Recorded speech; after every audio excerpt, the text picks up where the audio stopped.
আসসালামু আলাইকুম। সংবাদে আপনাদের সবাইকে স্বাগত জানাচ্ছি। আমি ফিরোজ তোহা। শুরুতেই সংবাদ শিরোনাম। পুরোদমে ইরান এবং ইসরায়েলের মাঝে ভয়াবহ যুদ্ধ চলছে, আর এই মুহূর্তে আমাদের হাতে এসেছে যুদ্ধের সর্বশেষ গুরুত্বপূর্ণ সবথেকে তাজা আপডেট সংবাদ। প্রথমেই জানাবো, ইসরায়েলের গর্বের প্রতিরক্ষা ব্যবস্থা আয়রন ডোম চুরমার। ইসরায়েলি সদর দপ্তর গুড়িয়ে দিল ইরান। আলহামদুলিল্লাহ, ইসরায়েলের আয়রন ডোম বিমান প্রতিরক্ষা ব্যবস্থাকে ব্যর্থ করে দিয়েছে এবং তেল আবিবে অবস্থিত প্রতিরক্ষা সদর দপ্তরে গুড়িয়ে দিয়েছে ইরানের ক্ষেপণাস্ত্র। 24 ঘন্টার মধ্যে ইরানে দফায় দফায় ইসরায়েলি বিমান হামলার পর তেহরানের এই প্রতিশোধমূলক হামলা শুরু হয়েছে। এতে দখলদার ইসরায়েলিরা পালাতে শুরু করেছে। এরপর জানাবো, ইসরায়েলের তেল আবিবের প্রতিরক্ষা মন্ত্রণালয় ইরানি হামলার বিষয়ে ইসরায়েলি গণমাধ্যম এখন নীরব। ইসরায়েলের তেল আবিবের প্রতিরক্ষা মন্ত্রণালয় গুড়িয়ে দিয়েছে ইরান, কিন্তু এই সংবাদটি ইসরায়েলি মিডিয়া প্রকাশ করছে না। তারা এখন এমন ভাব ধরছে যে তাদের কিছুই হয়নি। এদিকে আমরা সবই জানতাম, ইরানে হামলার বিষয়ে বললেন ট্রাম্প। মার্কিন প্রেসিডেন্ট ডোনাল্ড ট্রাম্প বলেছেন, ইরানে ইসরায়েলের হামলার বিষয়ে আগেই জানতেন তিনি। বার্তা সংস্থা রয়টার্সকে দেয়া এক সাক্ষাৎকারে তিনি এই মন্তব্য করেছেন।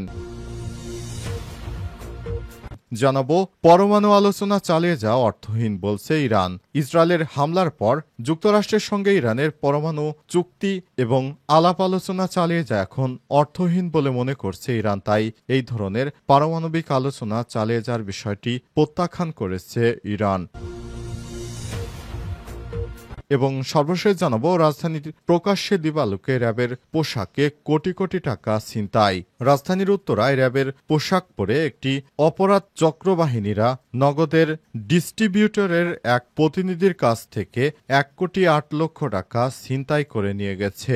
প্রিয় দর্শক, এতক্ষণ শুনছিলেন সংবাদ শিরোনাম, এবারে বিস্তারিত।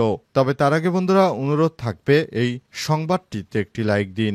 এই চ্যানেলে আপনি নতুন হয়ে থাকলে আমাদের সংবাদটি দেখতে দেখতে চ্যানেলটি সাবস্ক্রাইব করে রাখুন। কমেন্ট করে বন্ধুরা আপনার মূল্যবান মতামত জানিয়ে দিন আপনি বিশ্বের কোন দেশ থেকে বা বাংলাদেশের কোন স্থান থেকে আমাদের সংবাদটি দেখছেন এবং শুনছেন। আর বন্ধুরা, ইসরায়েল ও ইরানের মাঝে যুদ্ধে আপনি কোন দেশকে সমর্থন করেন কমেন্ট করে জানিয়ে দিন। এবারে বিস্তারিত। আয়রন ডোম চুরমার, ইসরায়েলি সদর দপ্তর গুড়িয়ে দিল ইরান। ইসরায়েলের আয়রন ডোম বিমান প্রতিরক্ষা ব্যবস্থাকে ব্যর্থ করে দিয়ে তেল আবিবে অবস্থিত প্রতিরক্ষা সদর দপ্তরে হামলা চালিয়ে গুড়িয়ে দিয়েছে ইরান। 24 ঘন্টার মধ্যে ইরানে দফায় দফায় ইসরায়েলি বিমান হামলার পর তেহরানের এই প্রতিশোধমূলক পদক্ষেপ শুরু হয়েছে। খবর এনডিটিভির। ইসরায়েলের সর্বাধুনিক আকাশ প্রতিরক্ষা ব্যবস্থার নাম আয়রন ডোম। মূলত এটা এমন এক ধরনের ক্ষেপণাস্ত্র ব্যবস্থা যা লক্ষ্যবস্তুতে আঘাত হানার আগে শত্রুপক্ষের মিসাইলকে আকাশেই ধ্বংস করতে পারে। বড় ক্ষেপণাস্ত্র তো বটেই, ক্ষুদ্র রকেট পর্যন্ত ধ্বংস করে দেয় ইসরায়েলের আয়রন ডোম। ইহুদিদের কাছে তাদের এই আয়রন ডোম জাতীয় নিরাপত্তা আর গৌরবের প্রতীক। ইসরায়েলের সেই গর্বকে এবার চূর্ণ বিচূর্ণ করে দিয়েছে ইরান। সংবাদ মাধ্যম দ্য টাইমসের যাচাই করা একটি ভিডিওতে দেখা গেছে তেল আবিবের একেবারে কেন্দ্রস্থলে আঘাত হানে ইরানের ক্ষেপণাস্ত্র, যেখানে ইসরায়েলি প্রতিরক্ষা বাহিনীর সদর দপ্তরের বেশ কয়েকটি সামরিক স্থাপনা অবস্থিত। এই ভিডিওটি ছড়িয়ে পড়েছে সামাজিক যোগাযোগ মাধ্যমে। 19 সেকেন্ডের ওই ভিডিও ক্লিপে দেখা গেছে ইসরায়েলের আয়রন ডোম একটি ইরানি ক্ষেপণাস্ত্রকে বাধা দেওয়ার চেষ্টা করছে, তবে ক্ষেপণাস্ত্রটিও আয়রন ডোম ভেঙে চোখের পলকে প্রতিরক্ষা সদর দপ্তর গুড়িয়ে দিয়েছে। ক্লিপটি শুরু হয় বিকট শব্দ বেড়ে আসা প্রজেক্টাইল দিয়ে। এরপর আলোর ঝলক এবং আগুনের একটি গোলা বিকট শব্দে ভবনটি আঘাত হানের পেছনে তেল আবিবের কিরা এলাকায় মার্গানিট টাওয়ারটি দেখা যায়, যা আইডিএফ এর সদর দপ্তরের কাছে শহরের কেন্দ্রস্থলে অবস্থিত। দখলদার ইসরায়েলি বাহিনীকে কোনোভাবে আর ছাড় দিবে না ইরান।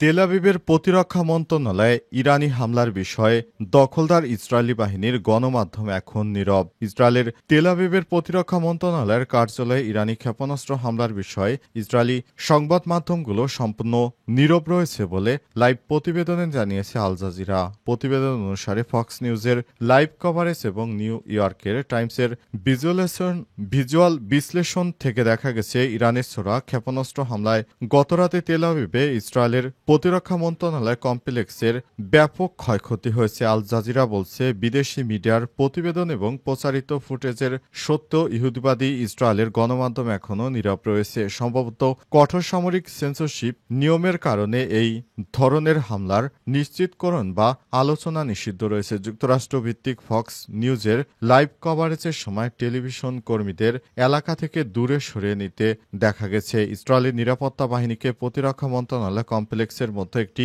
ভবনে আঘাত হানার দৃশ্য চিত্রগ্রহণ থেকে বিরত রাখতে দেখা গেছে।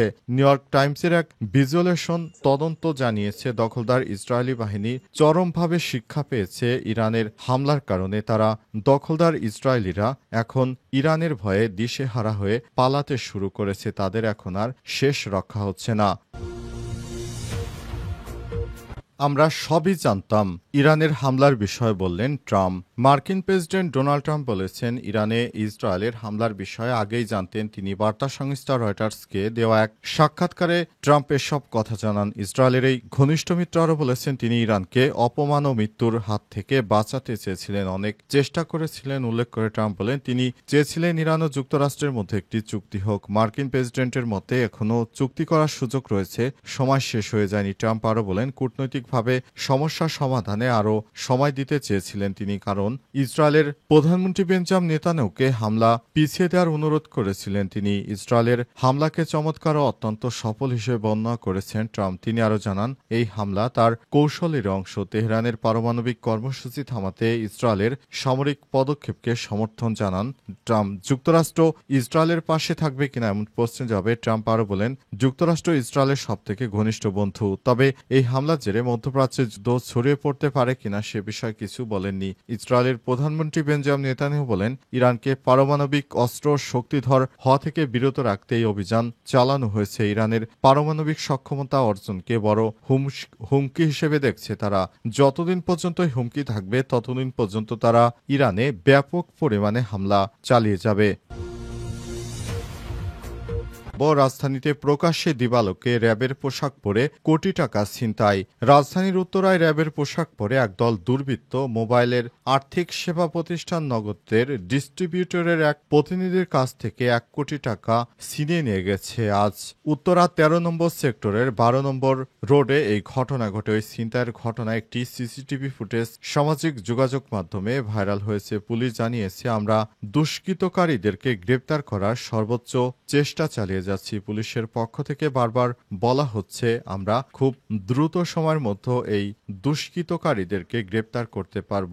এ সময় র্যাবের পোশাক পরে এই ধরনের নাশকতা সত্যি দেশে আইন শৃঙ্খলার অবনতির প্রমাণ দেয়। এটি প্রথম নয়, এর আগেও বাংলাদেশের রাজধানী ঢাকায় এমন দুর্ঘটনা আগেও ঘটেছে। এর আগে মোহাম্মদপুরে সেনাবাহিনীর পোশাক পরিহিত অবস্থায় মানুষের বাড়িতে ডাকাতির ঘটনা ঘটেছে। এছাড়াও মোহাম্মদপুর সহ ঢাকার মিরপুর এলাকায় একটি এমন ঘটনা ঘটেছে। বাড়িওয়ালাকে প্রথমে আইন শৃঙ্খলা রক্ষাকারী বাহিনীর পরিচয় দিয়ে তারপর সেখানে ব্যাপক হারে ডাকাতির ঘটনা ঘটেছিল।